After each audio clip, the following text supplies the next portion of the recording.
자, 1번 문제를 볼게요. 우리 앞부분에서 우리가 조세와 관련된 기본적인 개념을 공부할 때 했던 부분들이에요. 국세에 부과가 되는 원칙. 이거 나오면 가장 올바르지 않은 거 이게 지문들이 나올 텐데 이 지문이 나올 때 국세 부과의 원칙은 앞잡아서 외워두면 그게 어느 순간 갑자기 기억이 나거든요. 요거 있죠, 요거. 요거 이제 보면서 자, 올바르지 않은 건 하나씩 봅시다. 납세자가 그 의무를 이행할 때 신의 성실에 의해서 한다. 그건 나만 그런 게 아니라 공무원도 그렇게 해야 된다. 이게 뭐죠? 요거죠. 두 번째, 세무서장이 종합소득 과표 세액을 경정하는 경우에 다시 계산한다는 얘기죠. 거주자가 추계로 신고한 경우에도 소득금액을 계산할 수 있는 장부, 기타 증빙서류를 비치 기장하고 있는 때에는 그것에 의해서 근거해서 실제로 조사해서 계산하죠. 이게 근거과세 원칙이었죠. 장부에 의해서 작성한다. 세 번째, 둘 이상의 거래를 거치는 방식으로 세법의 혜택을 부당하게 받는 경우에도 이 거래를 존중해요? 부당한데 존중해? 우리 공부해보니까 부당한 건 존중하지 않잖아. 막 부인하잖아. 그치? 이거 부당한 경우에는 꼭 얘를 인정해 줍니까? 아니, 그렇지 않은데? 틀린 건 3번 같아. 4번, 명의 신탁 부동산을 매각 처분하는 경우는 이름만 빌려가지고 신탁해서 처분하는 경우 양도하는 주체 또는 납세 의무자는 원칙적으로 대신 받아서 팔아주는 사람이 아니라 맡긴 사람이겠죠? 그러니까 수탁자가 아니라 신탁자인 게 맞는 말이네요. 답은 3번이 틀렸다. 야, 부당한데 무슨 인정하냐? X 이렇게 간다. 두 번째, 요 아래에 있는 표가 요거를 제가 잘못 적어놨네.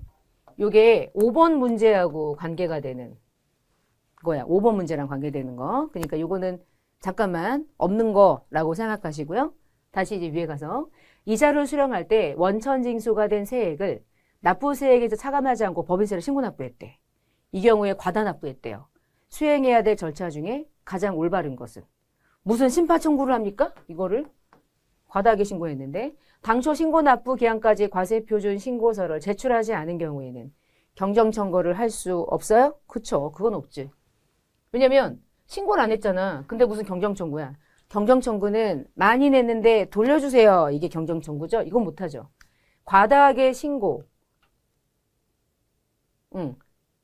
경정청구 할 수 없다. 맞단 뜻. 그 다음에 세 번째. 과다하게 신고하거나 납부한 법인세는 경정청구하는 거지 수정신고라고 하는 거 아니라고 그랬죠? 그 다음에 과다하게 신고 납부한 금액은 언제든지 수정신고나 경정청구를 통해서 확인해. 언제든지인가? 몇 년이었죠 이거? 5년 기억나요? 5년 소급. 그럼 이 중에서 올바른 설명이 일단 2번. 신고를 해서 원천징수세액을 기납부세액으로 공제하지 않고 100만 원에서 10만 원을 빼고 90만 원 냈어야 되는데 100만 원 낸 거야. 그러면 90만 원만 내려면 10만 원 돌려달라고 하잖아. 그 돌려달라는 게 경정청구인 거죠. 답은 2번이 올바른 설명이죠. 요거 표는 조금 이따가 다시 올게요. 그 다음 세 번째.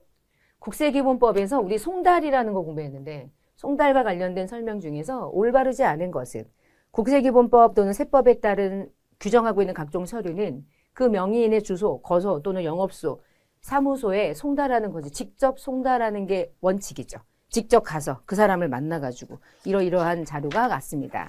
직접 송달하는 게 원칙. 두 번째, 서류는 교부할 수도 있고 우편으로 할 수도 있고요. 아니면은 뭐 인터넷으로 전자신고로 할 수도 있다. 다만 주소지가 불분명하다. 누군지 모르겠다. 어디로 보낼지 모르겠다. 그러면은 이메일도 몰라. 주소도 몰라. 어떻게 가야 되는지 우편 주소도 없어. 그럼 어떻게? 관할 세무서에 이렇게 띄운다 그랬잖아. 그치? 공시송달. 세 번째, 서류 송달에 대한 원칙은 상대방에게 도달할 때까지야. 원칙은 도달주의. 근데 공시송달은 특례가 있었죠. 마지막, 공시송달의 경우에는 서류의 요지를 공고하면 송달이 바로 있는 걸로 봐요. 14일이라는 기한이 있어요. 14일이라는 기한이 있죠? 결국은 가다 보니까 공시송달에 대한 14일이 경과되는 그 부분을 물어보고 싶었던 거네. 그치? 쭉쭉쭉 가다 보니까. 답은 4번. 네 번째. 종합소득세 누진세율을 피하고자 사촌동생을 이름으로 하나로 해가지고 슈퍼마켓을 개업했대. 김영희 씨는 출자한 건 없었고 경영도 관여하지 않는데요. 그럼 국세부가 원칙에서 얘는 무엇에 대한 과세 원칙을 적용하기 위한 이런 사례를 우리에게 준 걸까요? 실제 누구에게 소득이 귀속된 것이냐가 중요한 거죠. 이름만 중요한 건 아니잖아요. 그치? 명의만 도용한 것 뿐이지. 실질과세에 대한 원칙을 설명하고 있는 용어죠. 답은 4번이고